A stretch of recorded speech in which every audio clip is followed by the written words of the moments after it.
तो इसलिए मैं जानता हूँ कि यह प्रैक्टिस क्लास है और हमें प्रैक्टिस करना चाहिए। लेकिन क्या आप जानते हैं कि आप नहीं बोल रहे हो, आप नहीं लिख रहे हो, लेकिन मैं जा सकता हूँ, मैं आ सकता हूँ, मैं बोल सकता हूँ, मैं लिख सकता हूँ, मैं पढ़ा सकता हूँ, क्योंकि मैं जानता हूँ आपके पास टाइम है, आपके पास इंग्लिश है, आपके पास नॉलेज है। और मैं सोच रहा हूँ कि ये YouTube में आ गया वैसे जैसे वासी ले रहा था। माय गॉड, चलिए आगे देखिएगा। अब करते हैं हम लोग वर्क, जो कि मोस्ट इंपोर्टेंट है। कल हम लोगों ने बहुत अच्छे अच्छे स्ट्रक्चर्स देखे और उन स्ट्रक्चर्स में से कई सारी चीजें हम लोगों को सीखने को भी मिली। ठीक है, अब कल की अगर अपन बात करें तो कल पहला वर्ड था, अगर किसी को भी पता हो तो वो था आफ्टर। क्या था? After plus ING. After plus ING का मतलब क्या था? के बाद। क्या था? ठीक है, अब आगे देखिएगा। जैसे मैंने बोला जाने के बाद तो क्या बोलोगे? उस वर्ग में क्या लग जाएगा? आईएनजी।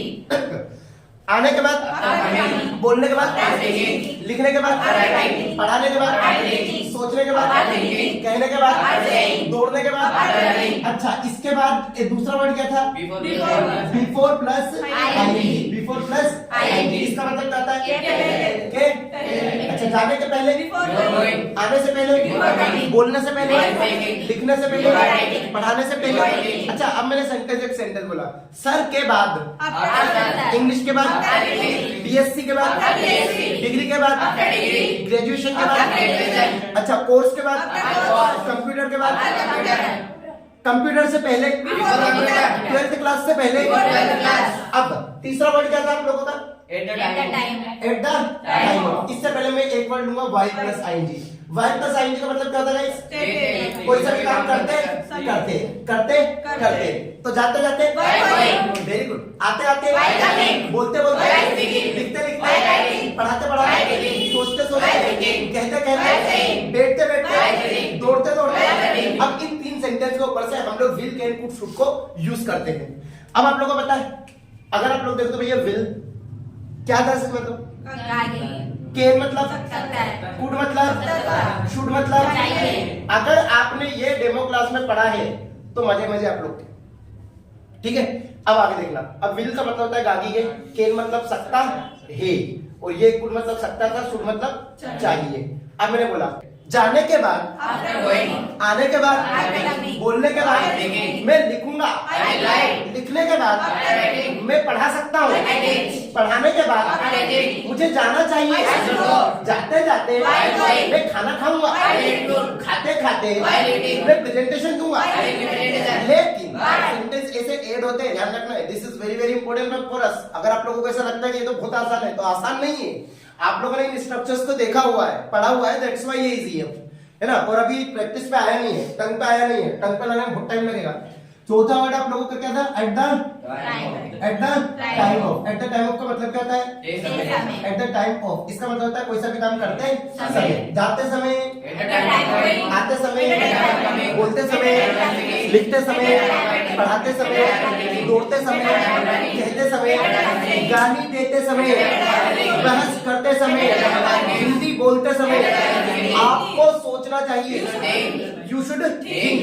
अब भैया शुभम नाम है आपका, आप ये सोच रहे होंगे कि सर हमें तो बस आई बताया है नहीं सर, वो तो हमको पता है, भी लग सकता है, ये भी लग सकता है। हाँ, है ना? ठीक है, तो ऐसा है ना, वी भी लग सकता है, यू भी लग सकता है, दे भी लग सकता है, ही भी लग सकता है, शी भी लग सकता है, इट भी लग सकता है, नेम भी लग सकता है। मतलब ये पूरे सब्जेक्ट में से कुछ भी लग सकता है। अब मैंने शुभम से इसलिए पूछा क्योंकि शुभम का दूसरा दिन है, तो मैंने कहा इनसे पूछूं, तो उनको पता था ना। Very good. आगे तो मुझे जाना चाहिए, आई शुड, मुझे आना चाहिए, हमें आना चाहिए, आपको आना चाहिए, उन्हें आना चाहिए, उसे आना चाहिए, उसे आना चाहिए। सिंपल वर्ड्स है, ध्यान रखना। अब मैं जाऊंगा, हम जाएंगे, आप जाओगे। आपने जो आई पढ़ा ना उसको हटा के व्यू देने, ही सीट नेम लगाना, कुछ भी नहीं करना, बस ध्यान रखना।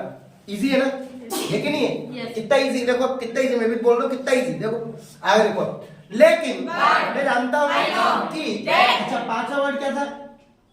Start plus ING. कोई सा भी काम करना शुरू करो, शुरू करो, जाना शुरू करो, आना शुरू करो, बोलना शुरू करो, लिखना शुरू करो, पढ़ाना शुरू करो, दौड़ना शुरू करो, बैठना शुरू करो, खाना खाना शुरू करो, इंग्लिश बोलना शुरू करो, इंग्लिश सीखना शुरू करो, इंग्लिश प्रेजेंटेशन देना शुरू करो, ठीक है, पैराग्राफ ट्रांसलेट करना शुरू करो, ट्रांसलेटिंग पैराग्राफ, इंग्लिश बोलना शुरू करो, खाना बनाना शुरू करो, डांस करना शुरू करो, है ना। इसलिए मैं कह रहा हूँ कि हमें बोलना चाहिए, स्पीक, हमें लिखना चाहिए, हमें पढ़ाना चाहिए, हमें सोचना चाहिए। मैं जाऊंगा, मैं आऊंगा, मैं बोलूंगा, मैं लिखूंगा, इजी वर्ड से कोई दिक्कत की बात नहीं।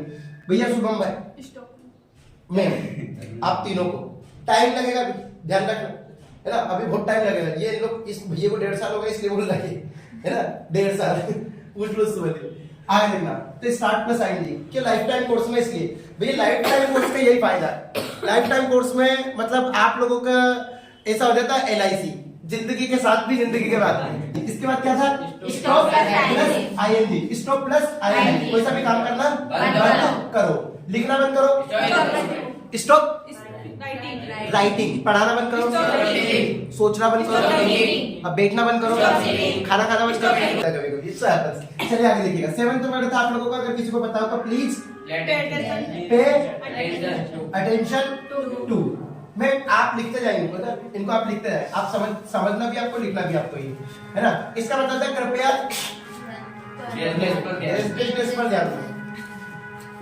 ध्यान दो। चलिए गाइस, आप लोग इतनी अच्छी प्रैक्टिस कर रहे हैं इसलिए मैं प्रसन्न होकर बैंड बजा रहा हूँ। पीछे बैंड बज रहा है और आगे लिखना। तो कृपया इंग्लिश पर ध्यान दीजिए, कृपया आपकी इंग्लिश पर ध्यान दीजिए, टू योर इंग्लिश। कृपया आपकी कॉपी पर ध्यान दीजिए, कृपया आपके हेयर स्टाइल पर ध्यान दीजिए, कृपया आपके ड्रेसिंग सेंस पर ध्यान दीजिए। बोलना पड़ेगा बेटा, नानी में बोलो, कृपया अपनी इंग्लिश पर ध्यान दीजिए, कृपया आपके पैसों पर ध्यान दीजिए। लेकिन मैं सोच रहा हूँ कि अब कल 7 पढ़ा थे, 7 आगे आ रहे हैं।